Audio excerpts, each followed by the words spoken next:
Dobro jutro, dober dan.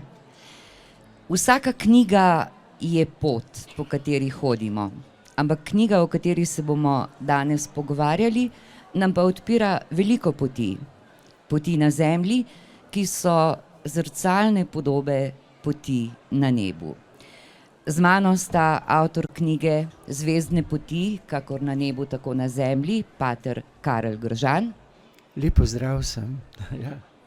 In urednica knjige Vesna Žvegla. Pozdravljeni. Karel, ja, mi se bomo tikali, upam, da vas to ne moti, tudi vi, ko boste spraševali, nas lahko naslavljate tako čisto po domače, človeško, ljudsko. Tvoje raziskovanje tega področja pokrajine med Savinjo in Sotlo, severno od Save, sem prav si zapomnila lokacijo, se je začelo takrat, ko si služboval v teh krajih, kaj ne? Ali je morda že prej nastopila ta radovednost, si dobil kakšne podatke, da se tam nekaj skriva pod... Ja, da se tam nekaj skriva, v bistvu mi je bila najprej zgodba Veronike pa Friderika, ne? Da se skriva neki ključni člen, ki sem ga potem odkril s pomočjo kartuzijanov, predvsem patra Janeza Holensteina iz Pleteri, in ta ključni člen je prior Arnold, ki je bil takšna osebnost, kar se je razbrali iz vizitacijskih zapisnikov, da je kljub temu, da je bil Herman II. Veliki dobrotnik kartuzijanov, da je bil sposoben, značajsko odprt, da je ponudil zavetje tej preganjani zgodbi med Friderikom in Veroniko. Med leti 1422, ko je umrla Friderikova zakonita žena Elizabeta Frankopanka, in pa med letom 25, ko sta šla živeti Friderik in Veronika na Kočevsko, in je Herman takoj prekinil to pot, ne. Tu se mi je zastavila zagonetka, zakaj ni že prej, torej bila je očitno Veronika v nekem azilnem prostoru, to so pa bili v srednjem veku samostani, univerze in pa cerkve. In samostani so imeli v bistvu nekako kot zavetišča, če je kdorkoli vstopil v mesto znotraj tega kompleksa samostanskega, je bil sam po sebi podvržen kazni izobčenja in tega so se silovito bali, ker so si tudi slikovito predstavljali to stanje. Torej, prior Arnold, ki razloži prostor azila, tezo, veliko verjetno, in pa rešitelja na prvem čarovniškem procesu, ki se je dogajal. To pa je bilo v Celju, ko je bila Veronika kljub obtožbi, za katero praktično ni bilo mogoče dokazati nedolžnosti, ne, torej čarovništvo, dejansko razglašena za nedolžno, izglasovana, ker takrat so dejansko, imajo še zdaj po samostanih reče fižulacija, to pomeni, če patri presojajo ali nekoga sprejmejo v samostansko skupnost na ta način, da dajo noter bele ali pa črne fižolčke. In črni fižolček pomeni ni sprejet, beli fižolček pa kaže na odprtost vrat. In očitno je nastopila na tistem čarovniškem procesu avtoriteta, ki je lahko parirala Hermanu. Herman je bil verjetno politično najmočnejša oseba slovenskega prostora skozi zgodovino, ker je praktično bil takoj po vplivu za cesarjem Sigismundom, ki mu je rešil življenje. Torej, je moral parirati v moči na drugi ravni, torej na duhovni ravni, ne. In tukaj najprej da ne bom se preveč oddaljil, ker imam to zgodbo rad, me je dejansko prevzela odkrivanje te zgodbe, predvsem tistih zagonetnih vidikov. Seveda smo potem odkrili še tudi zelo verjetno mesto pokopa Veronike Deseniške, ker smo odkrili katafalk. To je to. No, potem pa se je začela prva slučajnost, ki pa gotovo ni bila slučajna, zato ker se je zgodilo toliko neverjetnih slučajnosti, da je prav neverjetno. Ne. Prva slučajnost je bilo iskanje mahu za jaslice. Ne. Prvo leto, ko sem bil, škof me je prosil, da sem prevzel v soupravo še Jurklošter, in ta cerkev, nekdanja samostanska cerkev, je izjemno vlažna. In prvo leto, ko sem videl, kako vnašajo v prostor tisti debeli mah za jaslice, sem vedel, da to ni najboljše, ker samo še stopnjujejo problem, ki je že tako zaradi vlage. In potem sem drugo leto rekel, pa kaj ni nikjer skalnega mahu, ne? To pomeni, to je tisti mah, ki ga lepo odlepiš od skale in v bistvu nič ne ogroža prostora. In so rekli, ne, zato ker so jim bili všeč tisti punkelčki, ne. Ampak jaz sem pa očetu pohorc, če je še kdo, torej jaz rečem, trmasta pasma in nisem popustil. In dejansko pol so pa, ko so videli, so rekli, tam gor za nami, ne, so neke skale in tak. In ko smo prišli na tisto območje 3 Orionov gričev, to je ključno, ne, ker če ne bi prišel do 3 Orionovih gričev povezanih z zidovjem, se verjetno ne bi našel ključa, začetnega ključa. To je bil začetni ključ. In pridemo na to obnebje, ta prostor, ki je bil pa že energetsko tako nenavaden, da sem moral biti, jaz živim na samem, bolj kot puščavnik, in da ti nekaj zaznaš, da nekaj uvidiš, te ne sme nekdo motiti, ne. Na teh poteh so bili sicer dobrodošli spremljevalci, ampak moral sem biti pa tudi veliko sam. In sem pa rekel, ne, gremo nabirati mah, sem rekel, ne, bomo šli drugič, ne, mi smo bili praktično že tam, ker me je tako prevzel tisti prostor in potem, ko so oni odšli, sem sam šel v tisti prostor 3 gričev povezanim zidovjem, spodaj se vidi megalitska kultura, na določenih mestih prav fascinantna, 3 griči povezani in potem teče greben točno na pozicijo sedečega dekleta, ki še zdaj ohranja kot minimundus strukturo odseva zvezde v zemeljski prostor. Jaz to imenujem gradišča, torej gradišče v čistem krogu, sonce in otok Luna. To je ta koncept. In potem sem preprosto zastavil vprašanje, kaj pa, če ne gre samo za Orionov pas. Spomnil sem, namreč tudi to je sreča, ker so me vedno zanimale stare civilizacije pa astronomija. Spomnil sem še Čečin, pa polno tega, to bo Vesna povedala, ko dejansko zaznamujejo zemeljski prostor z Orionovim pasom. Namreč Orionov pas je stičišče med nebesnim trikotnikom in zemeljskim, in tam, kjer je stičišče, je svetišče. Zato je ta prostor, ki je v globalnem pomenu med Savinjo in Sotlo severno od Save, zato je ta prostor samo Orionov pas. Ker je pa to svet prostor, ker je stičišče med nebom in zemljo, so pa v ta pas unesli vsa ozvezdja kot minimundus z mitološkim sporočilom. Ne, to je zelo zanimivo, ampak ne moremo vsega pripovedovati, ker pol bi bili tukaj predolgo. No, skratka, pol je bil pa zopet slučaj, ne.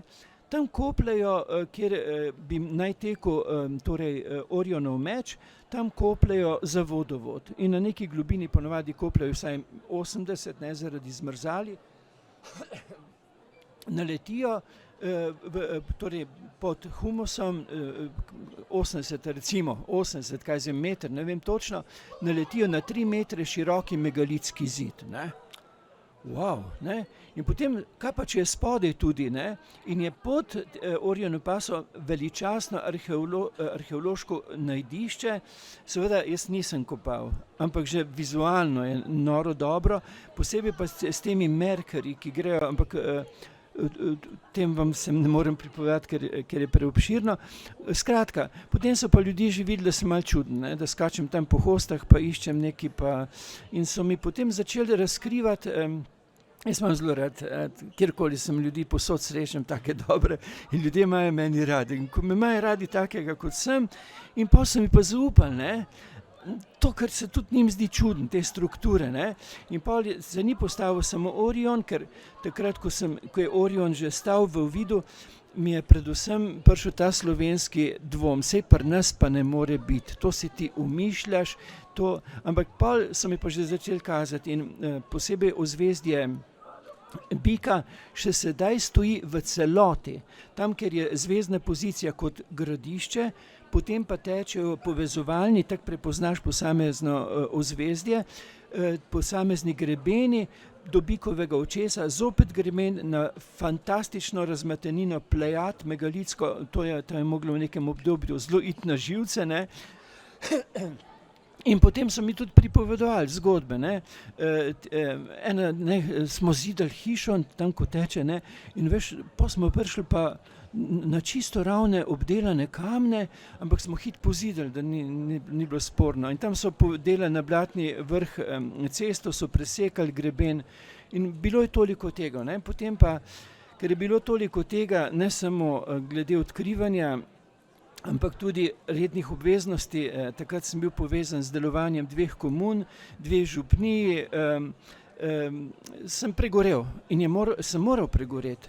Zato, ker sem rabil eno leto časa, ker me je dal škof potem na Prevorje in tam sem imel čas za raziskovanje. Tam pa so že tako vedeli, da kaj me zanima, da sem čuden in so me lovci vodili, pa kmetje vodili in se je ta dejansko zgodba postopoma sestavlja, tole 18 let, ne. To je bilo veliko bi rekel, bom rekel garanje, ne, ob ostalem, predvsem pa veliko razmisleka, predvsem je bilo pomembno si zastaviti pravo vprašanje. Dokler si nisi zastavil pravega vprašanja, nisi dobil uvida. In tako kot sem rekel prej, da sem trmast, ne, kot pohor, je bilo ta trma tukaj, ker trma je lahko se izrazi kot vztrajnost, ampak tukaj je bila pa napačna, ker največja ovira je bilo predznanje, ne da marsikatero ni bilo dobrodošlo, ampak nisem popustil dejstvom na terenu, ker bi tako morali biti, kakor sem že vedel. Ne. In prednje moja pamet popustila dejstvom, je bilo nekaj časa, ampak pol, ko je popustila, pa se je začel odpirati koncept, predvsem pa je bila možnost pravih vprašanj, ki so me vodila do uvidov. Vesna Žvegla, urednica knjige, kako pa si ti začela stopati po zvezdnih poteh in kako si vstopila s Karlijem v to knjigo, ki jo danes predstavljamo? Hvala, upam, da se slišamo. Tako kot je Karel začel govoriti, ne, povsod nas vodijo na ključja, ne. Tako sem letos prvič spoznala Karla in ob najinem drugem srečanju mi je dal v branje svoj rokopis in rekel, a mi lahko podaš svoje mnenje? In sem rekla, ja, bom prebrala, ne? In me tako čez 2 uri spet vprašal, a si že kaj prebrala, ne? In sem rekla, ja, bom prebrala, ne? In tisti dan seveda nisem niti začela, ker je bilo cel kup drugih stvari in dogodkov in obveznosti. In naslednji dan sem jaz to seveda brala in zgodba me je pritegovala, predvsem pa se mi je začelo v glavi svitati moja potovanja po svetu, ki sem jih imela zadnja leta, ne. In vedno me je vleklo v stare kulture, med Indijance, na različne konce sveta, kjer sem spoznavala tako današnje življenje, drugačno človeka, ki je izven naše zahodne civilizacije in drugimi pogledi in njihovimi interpretacijami sveta in kulture kamna in pač drugih ostanin. In to se je začelo vse v glavi zlagati. To je bila ena stvar. Druga stvar pa mitologija, ne. Karel je rekel, da so vse te megalitske postavitve v zvezdi tukaj v mitološkem odnosu, ne. In ko preberaš psihologe mitologe in razlagajo vse zgodbe na različnih ravneh, ne. In bereš eno zgodbo in je potem razložena na fizični ravni, pa razložena na drugi, pa tretji in četrti in peti. In tako nekako dobivaš v uvid, da ena interpretacija, ena raven ni vedno ena in ista. In to se mi je v tistem branju zlagalo skupaj, ko sem brala Karlov rokopis in seveda potem bilo njegovo pričakovanje, no, kakšen je tvoj feedback, povratna informacija. In jaz sem mojo prijateljico, ki me je seznanila s Karlom, vprašala sem, rekla, ja, jaz mu bom povedala, kar jaz mislim, ne bom nič olepševala. In ona rekla, ja, povej, ne. In potem smo seveda imeli razpravo o vsem tem delu, ne, in Karl je rekel, to je pa treba še veliko dodelati. Sem rekla, ne, samo zložiti treba mogoče v malo bolj berljiv ali pa razumljiv način, ampak saj je že vse narejeno, saj si že vse naredil. In tako sva se zmenila, da sodelujeva pri tej knjigi. Hvala, Vesna. Če lahko dopolnim. Ja, seveda, izvoli. Mene je takrat zajela panika, ker sem težek dislektik. In ko mi je Vesna razlagala to sem gor dal, vse mi je razložila, se je v meni prebudil mali Karli v 1. razredu, ki ni znal pisati črke N, ni videl razlike med to in to. In sem bil bogi in potem sem rekel, joj, a bi ti to naredila? In je sprejela, ne? Ker jaz še danes tega ne bi naredil, sem zato Vesni zelo hvaležen, kot tudi založbi Sanje, za to, da je ta knjiga danes tukaj. Ja, prosti, da sem skočil. Oprostim. Hvala. Še eno ime se pojavlja v knjigi oziroma en uvod je napisala Fani Okić, ena zelo zanimiva gospa, ni prav široko znana in, kako naj rečem, ljudje ne vedo prav zanjo. Kako sta se vidva srečala, kako je prišlo do tega, da je napisala ta uvod? Tudi njo zanimajo te megalitske strukture in ti ostanki izkopani izpod mahov in zemlje na naših tleh. Ona je velika poznavalka davnih in pradavnih, ne? In midva sva se spoznala na osnovi teh gradišč, teh odkritij, ki jih je prišla pogledat, in sva si postala blizu. Gospa je izjemno žlahtna, prijetna, predvsem pa izjemna poznavalka, ne, teh starih kultur. Njena daljna sorodnica, daljna je bila inkovska svečenica. In vsekakor, ja, to jo je zanimalo in jaz sem jo tudi prosil, ne, ker to je knjiga pred knjigo. In sem jo prosil, če bi mi napisala uvod v knjigo. In ona je kar napisala, ker zdaj ni več, je z nami, ampak ni pa fizično med nami. In zato sem lahko ta uvod, njen uvod tudi objavil v tej knjigi. In sem res zelo hvaležen, ne. Berite njene knjige. Fani Okić boste našli naslove, skupaj smo posneli tudi dokumentarec za nacionalko, da vem, a je Orijo naslov kakšen, ne. Bilo je snemano v enem kamnolomu, prav tako zelo zanimivo. Ja, res en globok poklon Fani Okić in njenemu delu, njeni dediščini, ki nam jo je zapustila, ki jo je vredno brati, ker odpira horizont, ne. Horizont iz slepe ulice naše civilizacije, v katero so nas zaprli in nam razlagajo, da je tu konec, da je tu vrhunec in da je to, kar ne bi bilo. Ona pa razpre. Jaz sem osebno prepričan, da tudi mitološka podstavitev teh ozvezdij dejansko, če jo zresti, odpira na nezavedni ravni neke koncepte misli, ne. Da ni kar tako, predvsem pa nam odpira zavest, da so bile te civilizacije izjemno visoko razvite. Mi pač ne znamo misliti, kot so oni mislili, preprosto verjetno zato, ker smo se oddaljili od tega sožitja, teh moči, teh energij, ki se pletejo med nebom in zemljo, ker smo postali porabniški, ker smo šli šefe tega planeta, ne pa samo sopotnike z vsem, kar nas obdaja. In je res, nekatere, če se spomnite, ko so delali Assuanski jez, ne, takrat, ko so predstavljali te strukture starih civilizacij, niso, pa čeprav sodobno mehanizacijo jih niso mogli dvigniti pa predstaviti, so jih mogli rezati pa po koščkih predstavljati. Ta civilizacija pa je znala to postaviti, ne. Recimo not je fotografiran en megalit, po oceni 600-tonski, so rekli, da danes ne bi znali ga postaviti, trikotna megalit, ki stoji na 3 točkah, lahko greš pod njim, ne.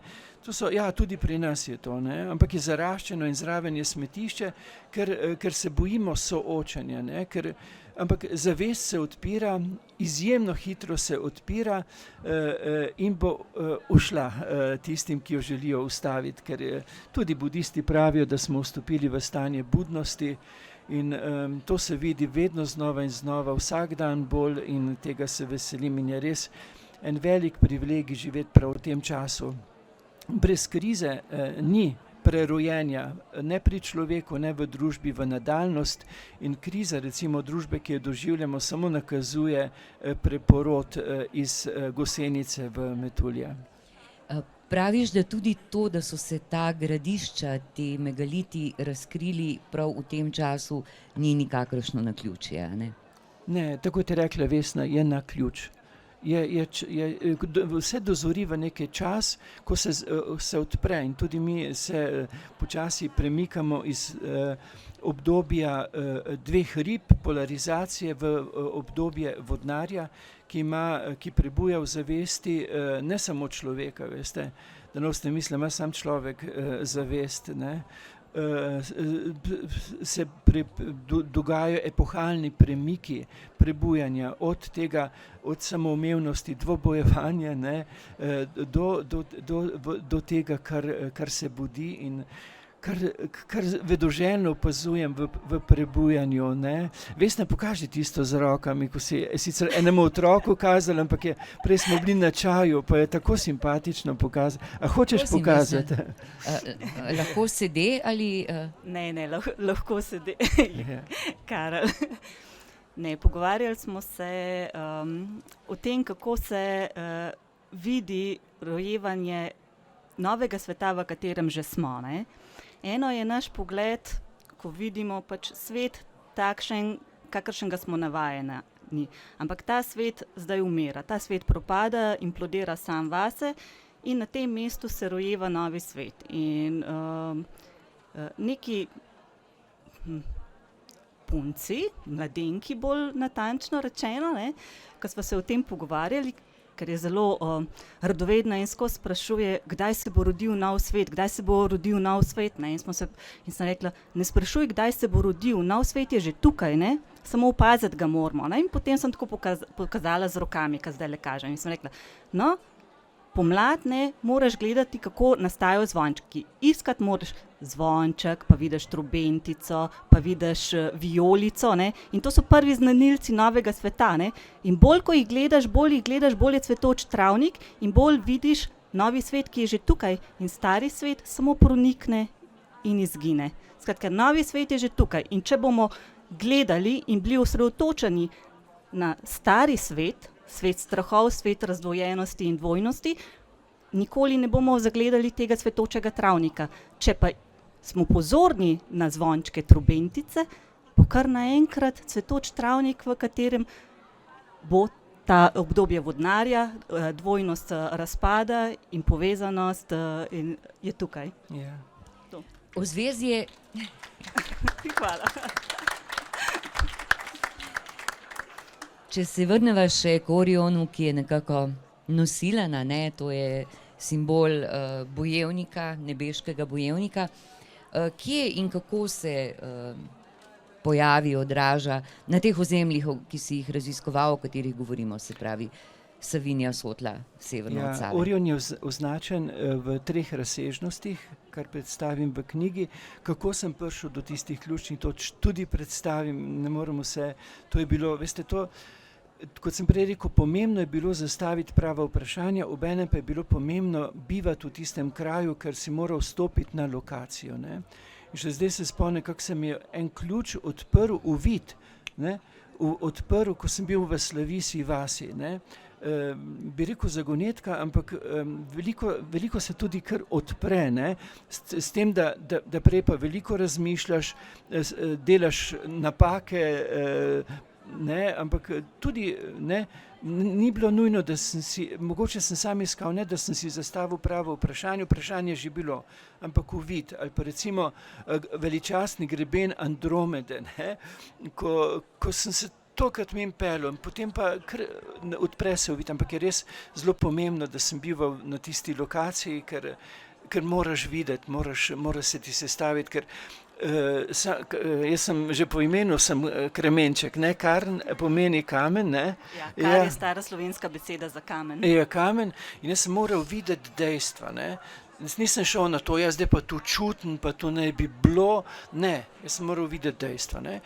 In mnoga dejstva so razvina tudi preko satelita, recimo, kako so sledili z gradiščem, svetiščem gibanju stalnice, to je noter v knjigi tudi prikazano, ne, ker naša zemeljska os zarotira, če damo na okroglo v 26 000 letih, ne, 25 pa še 700 pa še ne vem koliko, in ker torej se stalnica spreminja, ni zdaj pač v malem medvedu, ampak ni bila je tudi v zmaju pa še marsikje, ampak ko se je premikala stalnica na nebu, ne, za njih pomembna točka, so premikali svetišča, ki jih vidimo preko satelita, v obliki kroga, ne vedno, ne, ker nekatere so razdrapane, ampak tu so pa verjetno nalašč ohranjene, da pokažejo, ne, ker ti vidiš preko satelita, vidiš krog, pa vidiš zraven krog,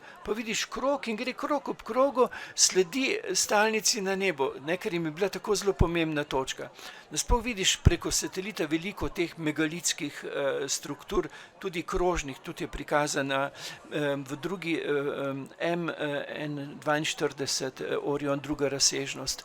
Veliko tega zanimivega je. Veste, predvsem pa so to taka dejstva, ki bodo dala misliti, ki bodo slej ko prej prebudila zavest oziroma zanimanje, to je že tako, ne, in se bo odpiralo, ne. In glavno je, da je to tukaj in zdaj pa se bo odpiralo na mnogih drugih področjih. Jaz sem kremenček, jaz sem moral videti kamen, mogel sem videti grebene, mogel sem videti gradišče, ne. Drugi bojo to zaznavali z raznih drugih vidikov, nekateri so izjemno subtilni, znajo ne vem kaj vse meriti, neki tudi znanstveno, ne, boš ti povedala, nekateri bojo razbirali mitološko sporočilo postavitve, dvojno sem prikazal not, do kamer sem prišel, to je seveda moj uvid recimo tega, ampak drugim se bo pokazalo marsikaj in je to, ne. Mogoče lahko, ja, Vesna, nadaljujeva od tukaj. Nedavno sem brala zapis Andreja Pleterskega o staroverstvu v Sloveniji in v mislih v glavi mi je ostala ena poved oziroma ena sintagma, ko pravi, da pri teh starovercih vera in znanost nista bili ločeni, ne? Znanost v tistem starem pomenu besede, ne? Danes sta pa seveda zelo ločeni oziroma se pojavlja pač neka druga vera v znanost, ne? V redu. Jaz sem nekaj o starovercih na Slovenskem sicer že brala, ampak tukaj ne bom govorila o njih, ker imam premalo znanja o tem. Mogoče, da dam na to isto vprašanje odgovor o drugih ljudstvih. Bila sem recimo pri nekaterih ljudstvih v Andih, pa v Amazoniji, pa pač na drugih koncih sveta, v Gvatemali, Hondurasu, tudi pač na vzhodu. Pri ljudstvih, ki še vedno živijo, ne, ki niso povezana z našim globalnim, zahodnim načinom razmišljanja, ki je zelo vpet v ta racionalni znanstveni vidik, ne, ampak še vedno odmaknjeno od našega sveta živijo svoje življenje, kjer se prepletajo vsi ti nivoji. Oni še vedno živijo z duhovi narave, z duhovi stvarstva, jih različno poimenujejo, komunicirajo z njimi, tako preko obredov, kot tudi neposredno. Ampak recimo na to zadnje vprašanje mi je bilo fascinantno, ko sem bila pri nekem ljudstvu, Kalavaji, pa Aymara, gor po Andih.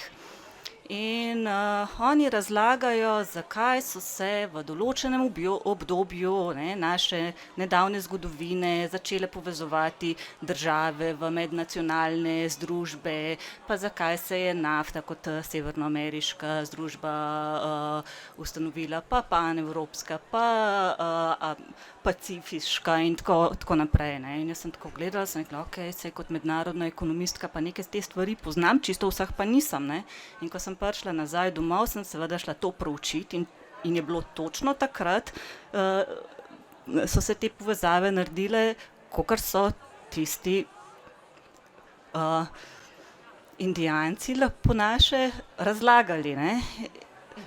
In pa rečeš, kako pa je bilo to? In oni so razlagali še o nekih tehnologijah, nekih znanih, nekih nam neznanih. Potem recimo tam v Gvatemali, Hondurasu, kjer je že kar mnogo teh razkrivanj majevskih, pa azteških, pa drugih civilizacij, kjer jih odkrivajo in razkrivajo z mnogimi današnjimi tehnologijami, radarskimi, lidar in cel kup drugih, predvsem tudi tehnologijami zvoka, ki so danes že zelo, zelo razkrite. Mnogo inštrumentov je že narejenih in z njimi zelo razkrivajo te starodavne civilizacije, kako so dvigovali kamne, te megalite, o katerih si ti govoril. To pač z našimi tehnologijami ne gre, z nekaterimi zvočnimi manipulacijami in pač levitacijami teh kamnov pa tudi danes to že znajo narediti. Mogoče še ne pride v mainstream medije, ampak tehnologije se spet obujajo in mnogi ljudje po svojih področjih, nekaterih po uvidih, nekaterih, ki so bolj tehnično podkovani, pa preko njih prihajajo na dan. In tako kot je Karel rekel, ni naključje, da se danes odkriva to povsod po svetu in jaz sem izjemno vesela, da tudi v Sloveniji. Mogoče bi še ne detajl, ampak eno poglavje v knjigi se ga dotaknila, ker je zanimivo, namreč astroloških znamenj ni le 12, jih je 13, ampak ta kačenosec, 13. dete, je nekako ušel iz pozornosti. Zakaj? Si razmišljal o tem, odkrival mogoče? Ja, čeprav ni najkrajše obdobje v letu. To je isto, kot bi govorili samo o 12 vitezih okrogle mize, ne bi pa govorili o kralju Arturju, oziroma bi govorili o apostolih, ne bi pa omenjali Kristusa. Ker ne vem, zakaj ga ne upoštevajo, čeprav bi ga glede na vzhajanje sonca skozi to zvezdje morali upoštevati. To ne razumem, ampak tak je, da ga spuščajo, ampak spada med zodiakalno zvezdje in na samem terenu je predstavljeno to zvezdje izjemno veličastno, močno. Fino, da se je to odkrilo. Ne bi pa vedel, zakaj ga ne upoštevajo, ker bi bilo logično, da ga, ker je, ne razumem tega, zakaj ga ne. Če gremo konkretno, zemeljsko, na te poti, ki so opisane v knjigi in tudi pospremljene zemljevidi, kaj bi položil na dušo tistemu, ki se bo odpravil, in upam, da se bo marsikdo med vami odpravil na te poti, morda ne zdaj v prihajajoči zimi, ampak na pomlad. Kako se lotiti tega? Kako stopiti na to pot, s kakšno zavestjo, kaj pričakovati, ali se osvoboditi vsakršnih pričakovanj? Predvsem stopiti s veliko spoštljivostjo, čim manj klepetavo druščino. To je obnebje, ki ga moraš zaznati celostno. Torej ne samo, videli boste kamne, videli boste strukture, ampak tu se mora vključiti tudi inteligenca, zaznavnost, intuitivna inteligenca, ker čas je relativen, mora priti do tega stičišča, ne samo med nebom in zemljo, ampak tudi posebej zame je eno obnebje, Orionov pas v drugi dimenziji, to je noro dobra zadeva, to je vrh Voluša, Drugače pa bi zelo priporočal, tako kot se otroci učijo razbirati oziroma brati na, bi rekel, enostavnih črkah, recimo I pa O, je potrebno mogoče stopiti najprej na Orionov pas, pa na ozvezdje bika, ker potem ti vidiš, recimo, se naučiš videti, ne? Posebej recimo na ozvezdju bika boste najprej hodili po veličastnem megalitskem zidu, ki se bo počasi izgubljal in potem bo praktično zginil, ne? Ampak zginil zato, ker so material uporabili za gradnjo tega, ampak potem se zopet nadaljuje, ne? Prepoznaš, uvidiš, se naučiš videti, tudi te grebeni imajo posebno zakonitost, recimo, ko teče greben, potem, ko pride do doline, naredijo kot bi rekel, en stolp in preskoči. Kaj je to energetsko? Ne vem, jaz to nimam pojma. Ampak na drugi strani doline je zopet stolp in zopet teče, ne? Se to omenjam, te zakonitosti je pač potrebno prepoznati, predvsem pa potem uživati, ne? Ker veste, to je začetno in to je en prav poseben občutek, ne, ko ti v začetku vstopaš in doživiš, ker čutiš pa to, da je stičišče časov, ne, da so te strukture stičišče časov in je to neskončno lepo in prijetno in zanimivo in vznemirljivo. Seveda imajo pa različni ljudje mnogo večje oziroma, bom rekel, drugačne talente in zaznavajo, ko vidim, kako nekateri to, ne, sam gledam, ne. Jaz sem res kremenček, moram videti kamen, moram videti strukturo, kar se mi pa zdi v izhodišču nadvse pomembno, da ne bi jaz začel z nekimi, jaz pa tu čutim, ne, jaz moram tu videti, ne mi govoriti, ne. Na začetku so mi šli celo zelo na živce tisti, ki so pa nekaj čutili, jaz sem, ne, ampak vem, to so darovi, ne, ampak jaz sem moral na začetku videti, ne, strukturo, teče. Ampak ne misli, da je to sam na tem področju, tam, kjer vi živite, so tudi. Ta kultura velikih kamnov je bila izjemno razvita, med seboj povezana, zasledimo jo praktično po celem svetu, ne, in recimo tudi reka Sava predstavlja veliko ozvezdje vodne kače, ne, zaznamovana so kot ozvezdje Feniks, tudi zvezde, ki jih z našega področja ne vidiš, ne, v žerjavu, v Feniksu, v Kentauru, ne, to pomeni, da so bile te kulture bolj povezane, kot si mi mislimo, ne, in je čas, da jih, ker smo smešni v tem poniževanju, ne, ko rečemo, ja, bakrena doba, pa so pa z nekim, veste, baker, če ima trdoto 2, pa so obdelovali granit, ki ima trdoto 9, to je tako, da bi rekel, da bom jaz zdaj z mojim mezincem obdelal tole železo, ne, ampak nam še vedno ampak moramo postati spoštljivi, predvsem pa bi rekel, mnogo bolj logični in narediti en globok poklon civilizacijam, ki so bile pred nami in dejansko se odpreti v mitološko sporočilo, ki nam ga prinašajo, ja, tudi po konceptu postavitve teh ozvezdij v ta prostor. Karli, knjiga pred knjigo nekako piše ob zaključku tehle zvezdnih poti. Lahko razkrijemo, kaj to pomeni? Bosta povedala, delila z nami? Ja, torej, bilo je zopet mnogo naključij, eno je bilo, da je bil spremljevalec tudi Vinko Zalezina, to so bili moji sopotniki po teh hostah, pa po teh planincih, pa ne vem kaj vse, ne. In ko me je on spraševal, ko smo že vse te poti prehodili, pa kdaj bo, sem rekel, je še 2-3 leta, ne, pa je rekel, pa je umrl prej, ne. In pol tu so predvsem, osnovne stvari so povedane, ne, tudi berite si o Parsifalu, ki je našel Sveti Gral, ne, to je zelo pomenljivo, ta štajerska uganka, ne, poznavalcev, kaj je delal tukaj eden od tistih vitezov, tisti vitez, ki je našel Sveti Gral, vitez okrogle mize, ne, in potem sem dal to vnaprej, ker knjiga, ki bo sledila, bo pa vsebovala ne samo astroarheologijo, ampak astroarheozofijo, še modrost. Na nas je, da začnemo iz tega, teh simbolov, iz tega, kar so nam pustili, tudi iz te postavitve, razmišljati, ne? Ja, kakor na nebu, tako na zemlju. Zdaj pa tu naj odpre se naša misel, da bomo mi profitirali v tem sporočilu, ki so nam ga pustile stare civilizacije. Tudi se bom zelo ukvarjal z kozmološko arhitekturo, da mi mislimo, naši predniki niso imeli pojma o arhitekturi, niso imeli fantazije. Imeli so. Oni so vnašali kozmično moč v simbol domovanja, ki je bil svet prostor. Zato je bilo vedno hiša, dnevni del, nočni del, v sredini pa ogenj. Ne?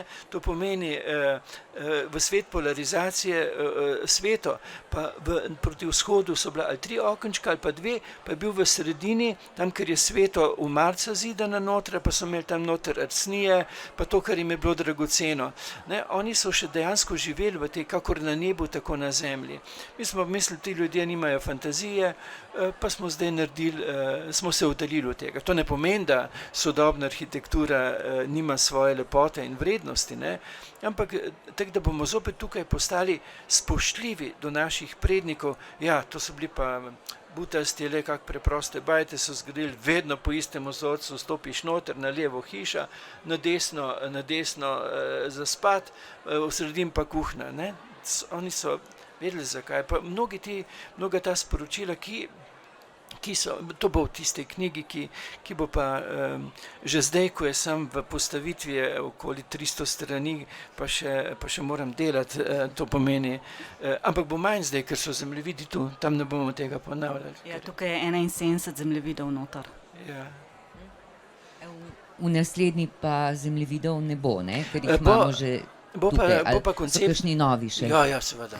Bo pa koncept zgornje in spodnje Savinjske doline, ki predstavlja v globalni, predstavlja Orionovo gorjačo, ima pa noter koncept, kot sem zdaj ugotovil, ste to na fasadi hiše, ker živim, je prerisano, kar je na fasadi Solčavske cerkve, sveta geometrija vkadirajo kodirano koncept postavitve. In imate nad Solčavo središče Zgornje Savinjske doline, huda peč, vas mora sicer gozdar peljati, jama 15 metrov široka, toliko visoka, globoka 41 metrov, popolnoma ravna, kar ni naravno, obredni prostor, središče spodnje je gora Oljka, točno na sredini je pa Sopad, ki je nekdaj izviral iz 3 potok, iz 3 lukenj, tudi sveto število zdaj iz 2 močno, zdaj ene še bolj curljan, ne vem, se kaj zamašil, nad njim je obredna jama, zopet ravno, jaz si nisem upal, so mi fotografije, ker to so tudi strma, veste, nad to jamo pa je obredni plato, nore stvari. To bo notri tudi, ampak rabim čas in predvsem ta dva delujeta kot koncept velikega in malega leta, kar je tudi v Malem psu noter, ampak zdaj to raziskujem v Zgornji Savinjski dolini na sotočju bele in črne. Sicer tam iz Logarske že je poimenovana Savinja, ampak po moje je pri pritoku bele bila do bele pritoka, to, ko greš urbano kot, je bila po mojem črna in tukaj, ko prije belo in črno, je bilo potem Slavinja, to, kar slavi sveta, ne, to. In tam imam še bolj razviden ta koncept, ampak to je zdaj, veste, to bo zdaj verjetno več kot 3 leta, ker to se ti mora odpreti, predvsem pa, da ti prejš do pravega vprašanja. Seveda na podlagi dejstev, kamni stojijo fantastično poravnani v megalitskem krogu, ampak to bo zdaj delo. To je delo, ampak meni je to razvedrilo, ne? Meni je razvedrilo duhovna sprostitev kapela, ravnovesje najdemo v štali pri gospe Kapri, zato 3-krat na dan skidano, in potem je pa to vstopanje na ta teren, ne rešujem drugače Križank, ker mi je tukaj toliko tega, kar mi je zanimivo, kaj mi pritegne, predvsem pa, veste, tu se povezuje sedanjost s preteklostjo in se že odpira v prihodnost. Na koncu je zapisano v tejle knjigi, kakšna veličastna pot je pred nami. In potem moja se na tem mestu v knjigi konča, začenja se vaša. Zato, draga publika, dragi bralci in bralke knjige Zvezdne poti, je zdaj le čas tudi za kakšno vaše vprašanje, Lahko seveda takole pred vsemi nami, lahko se potem tudi na 4 oči oziroma na 6 oči z Vesno in Karlom pogovorite, če vas še kaj zanima. Tamle pa je seveda na voljo tudi knjiga, da jo prelistate in jo vzamete domov. Je mogoče kakšno vprašanje? Ja, gospod se je tu počohal. Ta knjiga da predvsem misliti, veste. To ste prav naredili. Da misliti, ne. Ker pred naši ustvar je, da ta civilizacija, ki je bila zaznamovala veličastno prostor severno od nas južno, da tega pri nas ni bilo. Ne, našega prostora ni prestopila. Ne, in je čas, da si odpremo zavest, da je ta naš prostor tudi del te visoko razvite kulture in da se radostimo ob pomnikih, ki so nam ostali. Ne. To je res izjemno, izjemno. Ne. Potem pa najlepša hvala, Vesna Žvegla, urednica, in Karel Gržan, avtor knjige Zvezdne poti. Hvala tebi, Nada, za prijetno vodenje. Pa vam vsakemu izmed vas, pa založbi Sanje. Res hvala vam. Ja.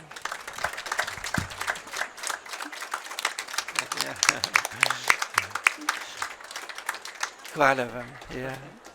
Če bo kdo želel, da mu podpišem knjigo, bom pa kar tu še malo počakal, če kdo želi.